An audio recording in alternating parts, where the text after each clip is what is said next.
Student, मैं Renu Dwivedi RD creation channel पर आपका हार्दिक स्वागत है।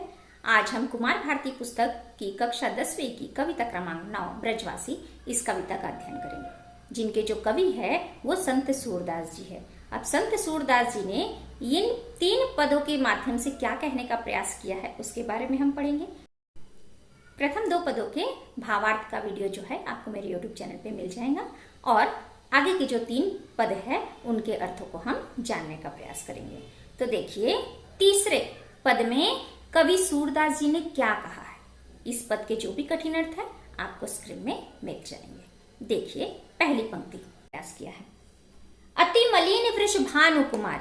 अब यहाँ पर क्या कह रहे हैं सूरदास जी कि कृष्ण के चले जाने के कारण, कृष्ण के वियोग के कारण जो राधा है, वृषभानु की जो पुत्री है राधा है, वो बहुत ही दुखी हो गई है, यानी बहुत ही दुखी राधा अब रहने लगी है। दूसरी पंक्ति, हरिशम जल भीजो उरे अंचल तिहि लालच न धुआवती सारी।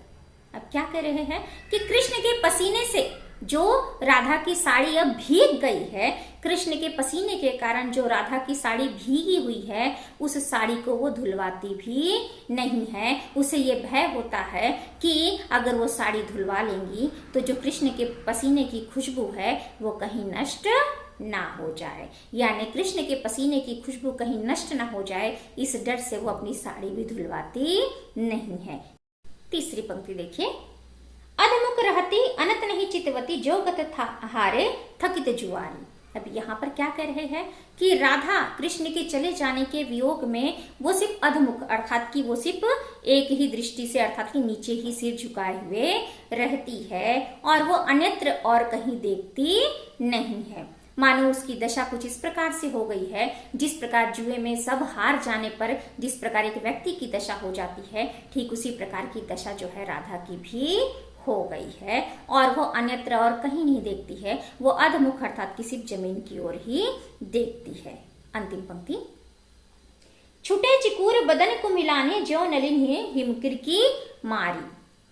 अंतिम पंक्ति देखिए, यहाँ पर क्या कह रहे हैं सूरदास जी कि राधा की दशा भी कुछ इस प्रकार हो गई है, जिस प्रकार बर्फबारी के कारण, जिस प्रकार कमल जो है उसकी दशा होती है, जिस प्रकार बर्फ के कारण, तुषार के पड़ने के कारण जिस प्रकार कमल जो है कुम्हला जाते हैं, ठीक उसी प्रकार कृष्ण के चले जाने के कारण राधा का जो बदन है वो भी क्या हो गया है, कुम्हला गया है, यानी राधा जो है बहुत दुखी हो गई है।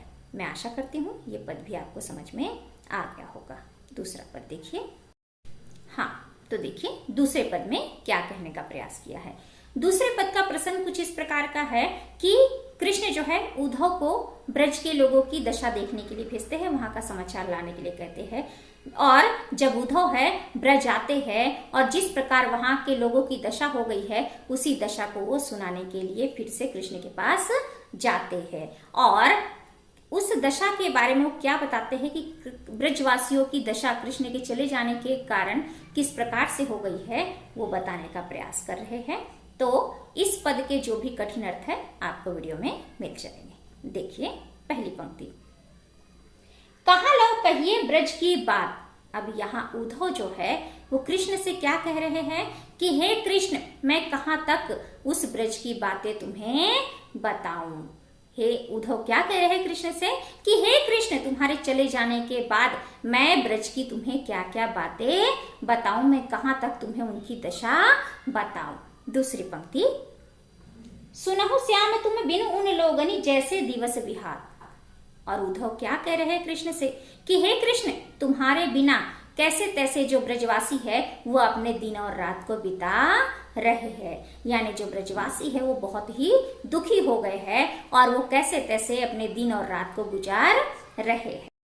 देखिए अगली पंक्ति देखिए क्या कह रहे हैं, गोपी ग्वाल गाई गोसुत सब मलिन बदन कृषगार। अब यहाँ पर क्या कह रहे हैं कि हे कृष्ण, तुमसे बिछड़ने के कारण, तुम्हारे चले आने के कारण, चाहे गाय हो, चाहे गोसुत हो यानी चाहे बछड़े हो, चाहे गोपिया हो, चाहे ब्रजवासी हो, सभी दुखी हो गए हैं और उनका शरीर भी दुर्बल हो गया है, यानी कि तुम्हारे बिछड़ने के कारण वो सभी कमजोर हो गए हैं।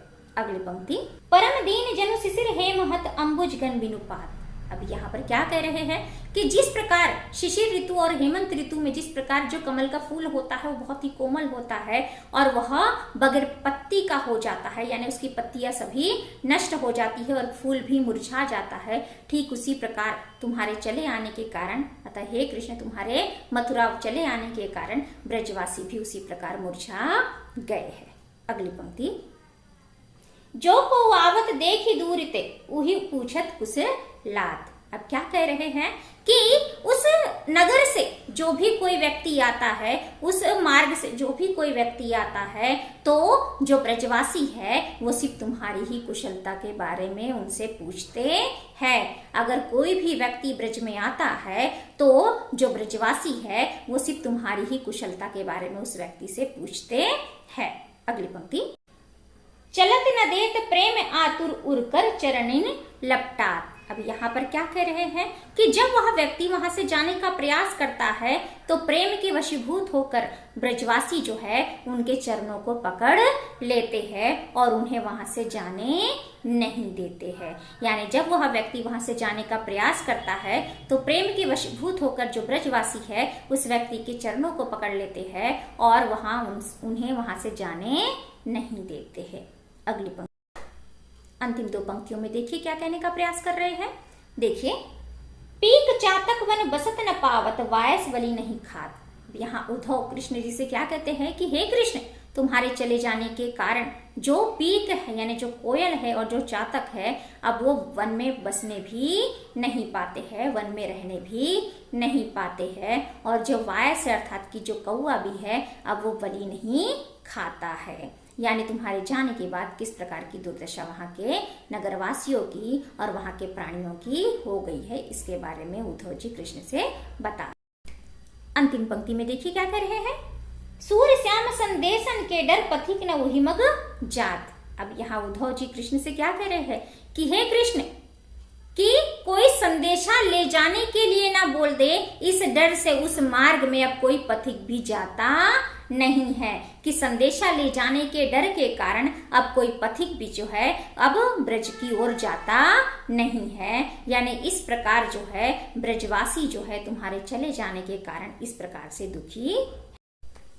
देखिए अंतिम पद में क्या कहने का प्रयास किया जा रहा है, इसके जो कठिन अर्थ है आपको स्क्रीन में मिल जाएंगे। देखिए पहली पंक्ति, उद्धव मोहि ब्रज बिसरत नाहि। अब यहाँ पर जो कृष्ण जी है अब वो उद्धव से क्या कह रहे हैं कि हे उद्धव मुझे ब्रज कभी भी बिसरता नहीं है, मैं ब्रज को कभी भी भूल नहीं पाता हूँ।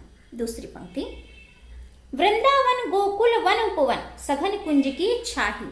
अब यहाँ पर कृष्ण जी क्या कह रहे हैं कि मुझे क्या क्या याद आता है, मुझे वृंदावन तथा गोकुल के जो भी वन उपवन है यानी छोटे छोटे जो बाग बगीचे हैं वहां का वन है, वहां की जो घनी जो कुंज की गलियां है वो सभी मुझे याद आता है। यानी सघन कुंज की जो छाया है वो सभी मुझे याद आता है।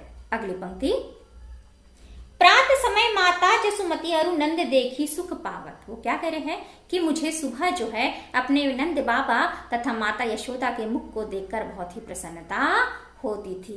यानी प्रातः में जब मैं जागता था तब अपनी माता यशोदा और अपने नंद बाबा को देखकर मुझे बहुत ही सुख की प्राप्ति होती थी। अगली, माखन रोटी दही सजायो अति हित साथ खवावत। अब यहाँ पर क्या कह रहे हैं कि मेरी माता यशोदा जो है वो मेरे मित्रों के साथ क्या करती थी, मुझे जो है माखन रोटी खिलाती थी। यानी मुझे तो माखन रोटी खिलाती थी, साथ ही साथ मेरे मित्रों को भी माखन रोटी खिलाती थी। अगली पंक्ति देखिए, गोपी ग्वाल बाल संग खेलत सब दिन हसत सिरात। अब यहाँ पर कृष्ण जी उद्धव से क्या कह रहे हैं कि गोपियों के साथ ग्वाल बाल सखाओं के साथ खेलते हुए मेरे दिन जो है बड़ी खुशियों से कटते थे। यानी मेरा जो दिन है वो गोपियों के साथ या बाल सखाओं के साथ खेलने में मेरा जो दिन है वो खुशी खुशी बीत जाया करता था। अंतिम पंक्ति, सूरदास धनी धनी ब्रजवासी जिनसो हितु जतु तात। अब यहाँ पर सूरदास जी ब्रजवासियों को धन्यवाद दे रहे हैं। यहाँ पर सूरदास जी जो है वो ब्रजवासियों के भाग्य की सराहना कर रहे हैं कि जो ब्रजवासी है वो बहुत ही भाग्यशाली है, जिनके हितैषी जो है वो स्वयं कृष्ण जी है, यानी जिनके बारे में स्वयं भगवान सोचता है, जो ब्रजवासी है वो बहुत ही भाग्यशाली है। और ऐसे ब्रजवासियों को मेरा प्रणाम है। मैं आशा करती हूँ आपको ये तीनों पद समझ में आ गए होंगे। और आपको वीडियो कैसा लगा कमेंट करके बताइए। जिन्होंने भी चैनल को सब्सक्राइब नहीं किया है, चैनल को सब्सक्राइब करिए। धन्यवाद।